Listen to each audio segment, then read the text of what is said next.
Izo n'imvyino n'indirimbo vyaranze amasengesho yo ku munsi w'Imana igenekerezo g'9 no mwaka, aho umukuru w'inama nkenguzamateka asanzwe aserukira imbere y'amategeko ishengero rya Methodiste ni mu Burundi, yari yifatikanije n'abakristo bo mw'ishengero Messianique pour la guérison des âmes yo mu Nyakabiga mu gisagara ca Bujumbura. Ayo masengesho akaba yari yitabwe kandi n'icegera ca kabiri c'umukuru w'inama nkenguzamateka nyakubahwa Siriake Nshimirimana, abakenguzamateka batowe mu gisagara ca Bujumbura n'uwatowe mu ntara ya Muramvya, mukuru w'igisagara ca Bujumbura, namwe mu bajejwe intwaro muri ico gisagara.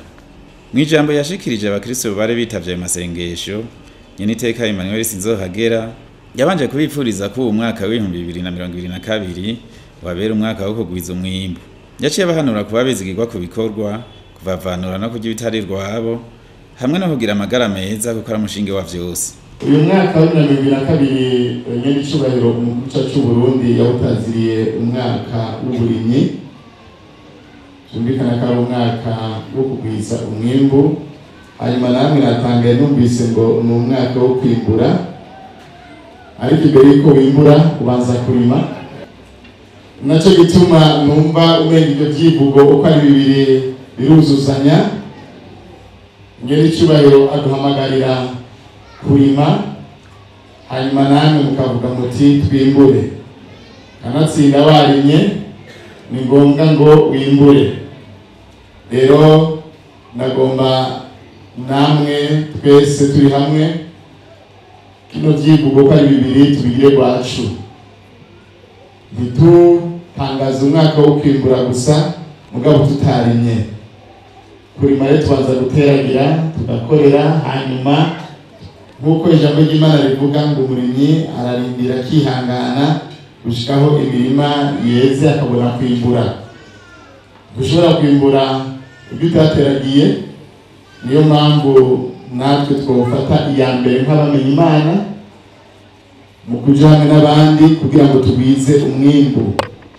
Kugwiza umwimbu ni igikorwa ca twese, ariko kandi kugira ngo tubishike ko hari ibintu binagomba yuko rohanura abariko baranyumva ntambure kuri mwebwe. Icambere nuko tuba bizigwa ku gikorwa, umwe wese ahari aherereye. Abakozi b'Imana mwabizigirwa ku bikorwa byanyu, abasenga musenge mu bwizigirwa mukuri no mu mpemu, abarima barime mu bwizigirwa, abadandaza badandaze mu bwizigirwa.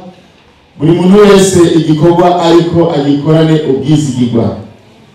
Igira kabiri, twamagarira bene wacu kubabanura n'agatima ko kugira ibitari rwawe, kurya ibyo utarimye, gusoroma aho utateragiye. Ibyo tubibabanure muno mwaka wa 2022, umwe wese yimbure aho yateragiye. Tureke ako gatima ko gushaka kurya ibyo tutabiriye akuye.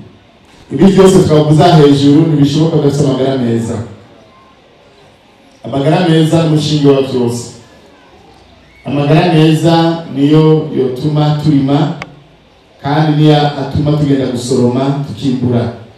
Tudafite amagara meza ibi byose twavuze ntibyoshoboka. Tureke kwijajara, tugwanye ikiza ca corona, turi muri wa mugambi mwiza wa Nyenicubahiro mu gihugu cy'u Burundi avuga ngo ndakira sinandura kandi sinanduza abandi. Twumve yuko urwo rugamba ari umwe wese.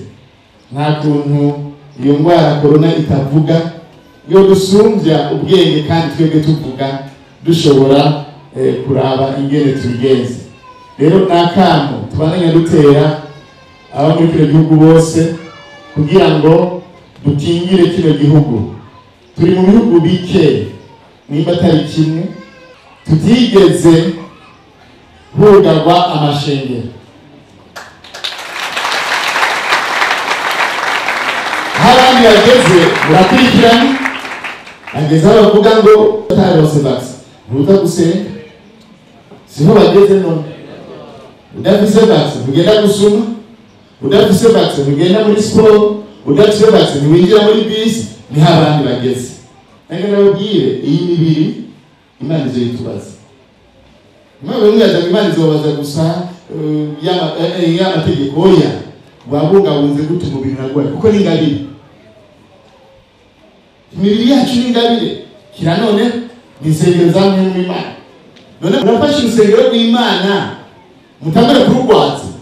Mu nyigisho yahaye abakristo Nyeniteka Emmanuel Sinzohagera yashimikiye ku kwizera, kuguma mu nzu y'Imana, kwezwa no ku muntu yokwama yiteguye kuko atabuze umunsi n'isaha tuzorangiza ubuzima bwo kw'isi. Ati kubaho kwacu n'ubuntu bw'Imana twame twiteguye.